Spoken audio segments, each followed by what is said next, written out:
Anastasia, Elrouss, an architect based in Beirut, working in the architecture field for 15 years in Lebanon, France, Romania, Canada, Lithuania, Poland, and Dubai. For me, architecture is about opening a dialogue with the context, the client, and the program, and studying the immediate territory. Architecture and urban thinking, for me, are not stagnant. They are an evolution of the human being and its integration into its context. I'm gonna start by showing you some of our projects, linking the human being experience to the nature and then to the architecture.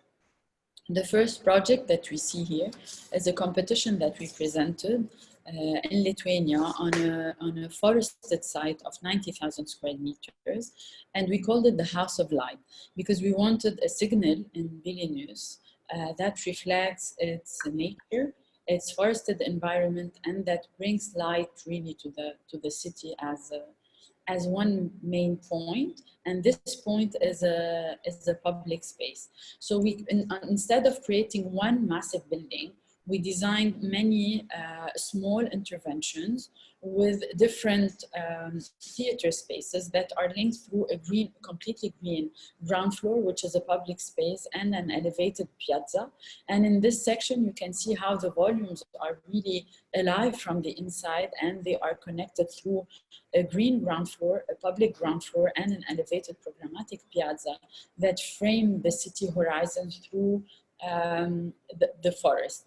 And during winter, it snows a lot, so this piazza becomes a mirror of the city, and it becomes a sports area for skating, for snow playing, for children. So it adapts with the four seasons of the city. We can see here also how we create intimate concert spaces and flexible concert spaces. So this concert space is a bit industrial. It can become a training area for one person, and at the same time, it can become a public concert space. And in both cases and in both functions, you are always in contact with the public space and the forest, which is outside.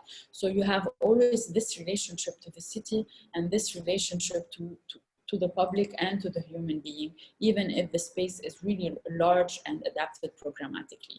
So we can see the ground floor, it melts completely with the mountain. It is actually a continuation of the Green Mountain, where it becomes flexible to, even if you're going on your bike to visit or to exercise, you can path and hear a small concert next to a column. You can sit, you can walk your dog, you can even exercise. All of this in this, I don't call it concert building, but I call it more a small green city where the functions are open-ended. We move more into seeing the top view of the project, where we see the piazza that is also integrated into the levels of the forest, and the buildings stay as signals and the rest disappears completely. So the experience of the human being and the experience of the people living in the city viewing this project is completely different. From inside and from outside. So the project redefines the identity of the old city and the new city that is developed into being more a scale, an intermediate scale in between the old constructions and the new high-rises. We see here a model that shows the design process, and even through designing this project, we on purpose integrated many types of trees that were selected with our territory landscape architect. And we wanted these trees to be really part of the experience, to be really part of the architecture. We see here the layering of the ground floor, of the elevated piazza, and how these two also appropriate the interior of the buildings, where if you are sitting in a space inside listening to music or in the opera house, you are always in contact with what's happening inside as your background. So the idea of a background is redefined through always putting an active foreground either in front or in the back or in the sides. And the city becomes the active role player in this project. We have an image of the ground floor where we can have free performances, live performances, and even people coming and sitting freely in the area. We move more into an urban project, an urban intervention that we are very, very proud of, since we won the second prize of the International Biennale of Architecture in Krakow in 2019. The idea of the project was to extend the green edge that is already existing around the city of Krakow to the river through appropriating the river and bringing it back to the inhabitants. The city is known to be housing a lot of tourists, and we wanted also to give back the city to its inhabitants. So if you want to go and walk and do sports, you can do that. It's not only a touristic city where the inhabitants are always like they want always to go or to close their windows, like a bit like what happens in Venice from time to time. So the idea was to really create what we call lanière verte, or green links between the two edges of the river. And in these green links, we created programs. These programs can be adapted to the tourists and to the inhabitants. We created a sports park for children and for adults, extended onto the water with water sports activity. We created zones of spiritual activities. These spiritual activities can also be transformed into music theaters. And these areas really are a replication of the many churches that are present in the city now, since the city has an homage for Jean-Paul II. And the idea of revisiting a prayer space that can be outside and that can be really neutral and housing other cultural activities. We also created pools.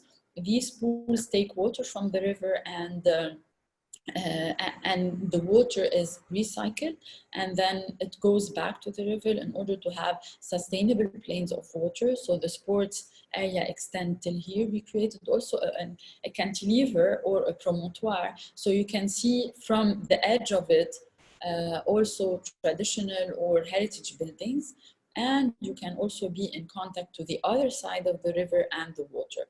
So there is a repetition of these insertions, but the link in between all of them is nature. Even we went to the extent of creating a green bridge where the municipality houses all the yearly events that can take place, linking both river banks into each other through creating also a running path for marathons. So the human layer is attached to the urban layer, which is attached to the forest and to the cultural and historical layers of the city, which shows in the plan. So this full area was not green, it was not inhabited. So people would go into the city, visit the interior part of the city, and then leave. What we did is we wanted to really anchor the river back and give it back, give the water back to the historical part. And we see in these drawings the development of small pavilions that are flexible and repetitive, that are anchored here and there in a simple manner that can be under a tree or next to a function, where you can basically keep the economical aspects of the city going and do small gallery events, small exhibition events, and not kill this idea of a cultural exhibition on the city front. We can see here a focus on the spiritual space, where the space is formed through its benches and through the selection of the trees that can give you privacy, but at the same time you can have a link to the water and a link back to what's happening behind you. Here we focus more on the sports and the planting. We created an urban farm, and even the sports area and the urban farm area are even attached back to the river and in relationship to the old city center. Now I move to Canada and the Laurentide area. The project is an intervention on a 40,000 square meters for a family. And this family, there's two people, so a couple living alone. Their children went traveling for work. And in order for them to bring them back for vacations, for long vacations, let's say, to see them, they wanted to create 3 different pavilions, and they rent them when their children are not there. So we start with the Elias pavilion, that is a response to the flat nature surrounded by trees in the area, and where the only horizon you have is your sky in winter and in summer. Because in winter, all the green disappears, it becomes white. So the sky is your only reference. This is why this project is developed in a structural mode and wood structure, where you have 2 layers, one in wood and one in metal. And the plan is very flexible to adapt many users, where the slope of this barn-like structure is exaggerated in order to house the sun during summer times and evacuate the snow during the winter time without any effort. So the house is really interactive with the changes of seasons. This is the miniature house which completely disappears between the tree trunks because the forest aspect changes.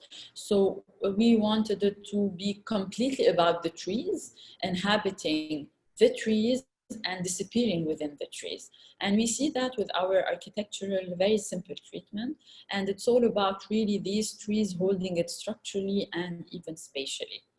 We move more into a fun intervention, 3 tree houses that are hanging on the tree trunks. And these houses, I can call them small mini experiences where you feel completely detached from reality, because even the external facade is mirroring the forest, and the internal facade, you are living basically outside.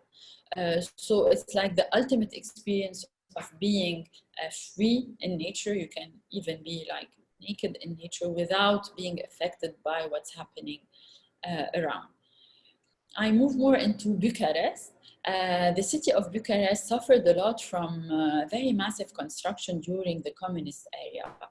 And this project is very interesting to me, since it is a revisit or a reply to these massive construction that cut the human interaction on the ground floor and on all the floors from the city itself.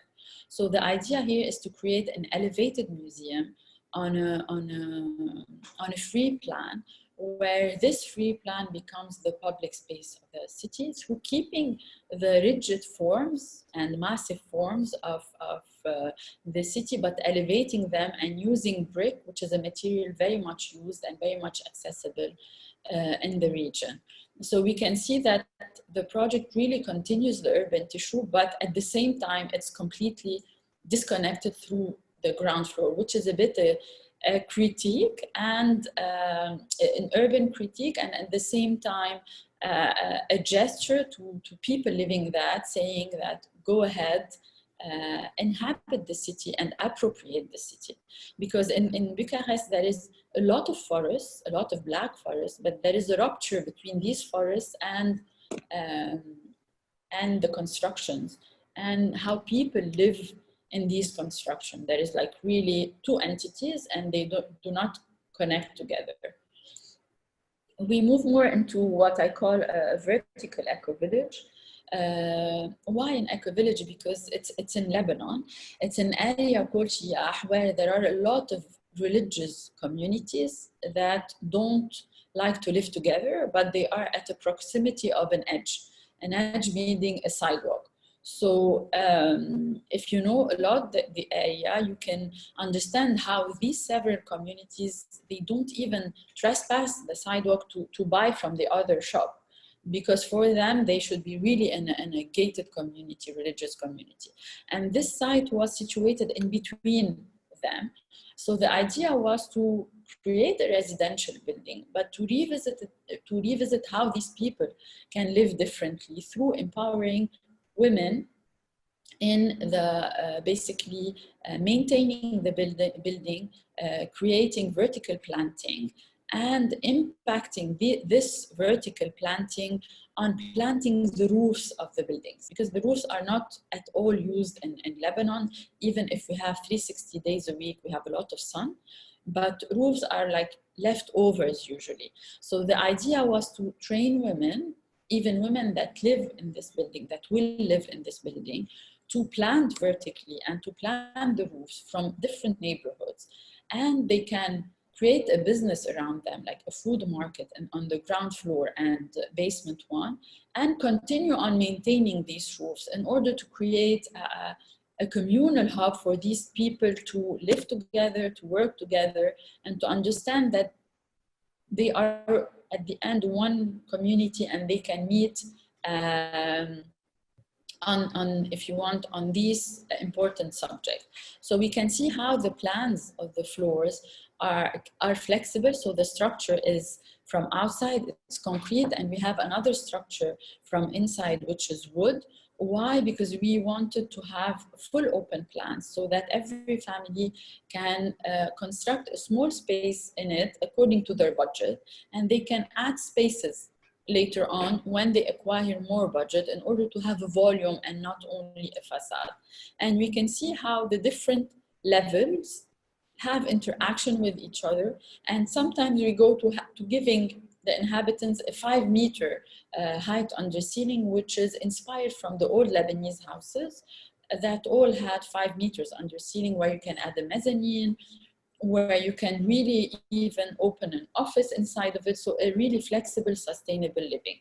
And we can see how the ground floor and the basement one become an open public space to these diverse communities. And this image shows how women gather together into working in wood, into planting, and from this hub, they will go and transmit this know-how to the communities around them. This is a completely different project, which is more a high-end intervention in Rabie, an area covered with a lot of pine trees in suburban Beirut. It's a 2,000 square meter intervention, and it's a complete cantilever. It's a 24 by 17 meter cantilever suspended over the horizon. We cannot see this construction, we can experience it from inside, because the nature and the forest basically appropriate all of it through intermediate gardens, secret gardens, and pocket gardens. And we can see in all the plans how the spaces are always surrounded by gardens. So let's say this is a sleeping space, it has 3 gardens surrounded by it, even if it's elevated. And these gardens are connected by a central patio linked to the floor under it. So we are always experiencing nature. Even the cantilever goes out into protruding over a forested environment. And this project really was a challenge, because we needed to have flexible spaces. It's a home, it's a large home, but we needed to keep also the idea of warmth, and how the floors go down to 250, then 3 meters, then 4 meters, then they will go back to 250 in order to frame Beirut differently. This is a sleeping space where you are completely suspended over the Mediterranean. And we can see in this section how nature comes and appropriate all of it with the site construction, having the pine trees around. The scale of the construction is huge, but it's completely, if you want, toned down by the gardens. This is the darkest spot in the project, in the basement, is perforated by pocket gardens, and we have we're gonna plant trees from the slab. We left openings in order to, if you want, to lit the darkest area in this project. And why we use this type of concrete, because I believe basically in living in a volume and in a structure. And in order to be sustainable, it's not only about a forest or nature or a suspension, it's also about using the structure as a tool to finalize the finish. So when we pour a ceiling, it's the final finish. When we pour a wall, it's the final finish of the project. And then we add the tiling and if you want, the programmatic necessities that are allocated to each space. So the idea is pushing the structure towards being an architectural experience and vice versa, which is a really interesting subject that we work a lot in the office.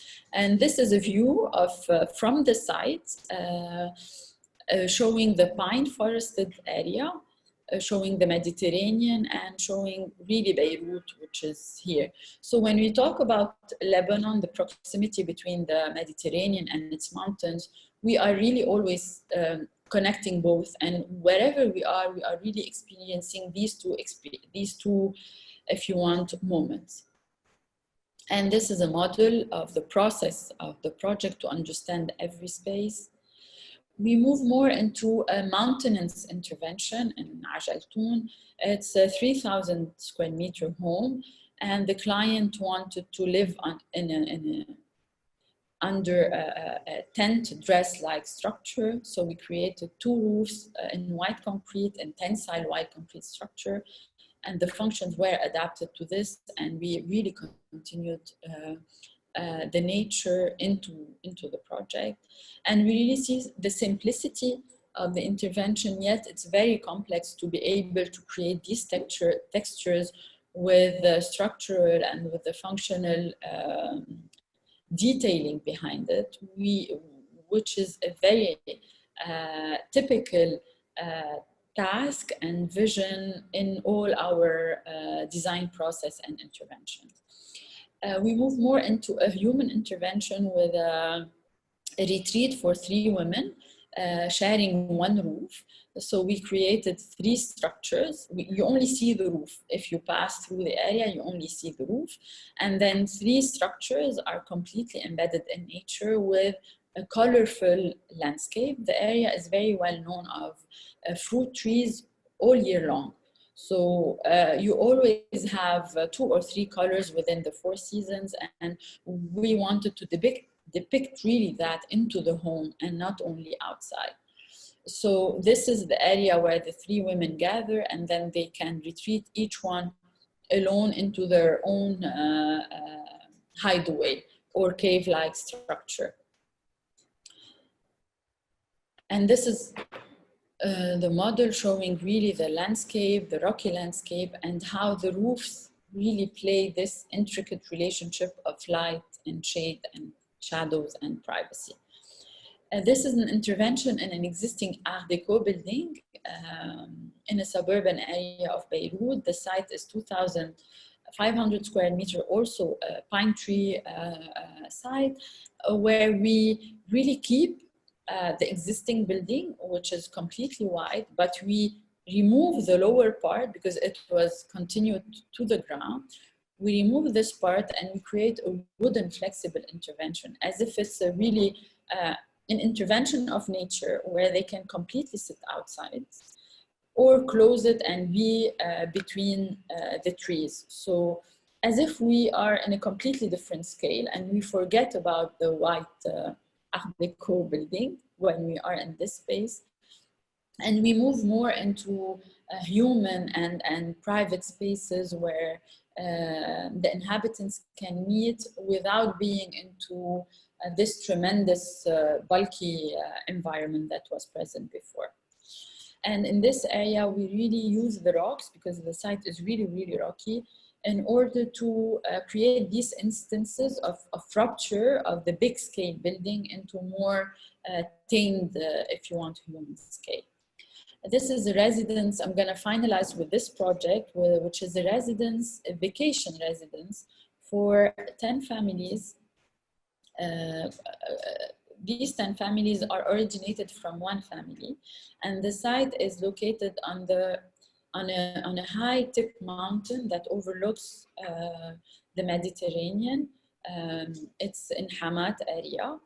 And the idea was to neutralize the treatment through using the white structure, through, of course, integrating the forested environment, but also through neutralizing the external treatment, as if it's a huge pavilion housing these 10 families, where they can meet inside under a common patio and outside in a neutral natural environment. The interesting aspect of the house is that it had 3 arcaded old cave-like structures in stone, and we kept them and we basically extended this heritage mood into the spaces, but without us going into the detail of the construction, but more unifying it with the white and the shade material. And we created a pavilion where these 10 families can receive people, friends from outside without disturbing the main, if you want, happening in the main house, into this wooden pavilion that can be completely also open for any activity. And on this side, we produce an alcohol which is very typical. It's called ARCHITEKTUR, and soap from olive oil. So we have olive oil plantations on the site. The site is huge, and we have small vineyards. So in this pavilion, they can also produce soap and ARCHITEKTUR in order to sell it and to use it for themselves. So that's it for my projects, and I'm really happy to be able to share with you this project from Beirut. And I would like to really basically have the honorable mention from the Design That Educates this year to the people that were affected by the Beirut blast on the 4th of August. Thank you.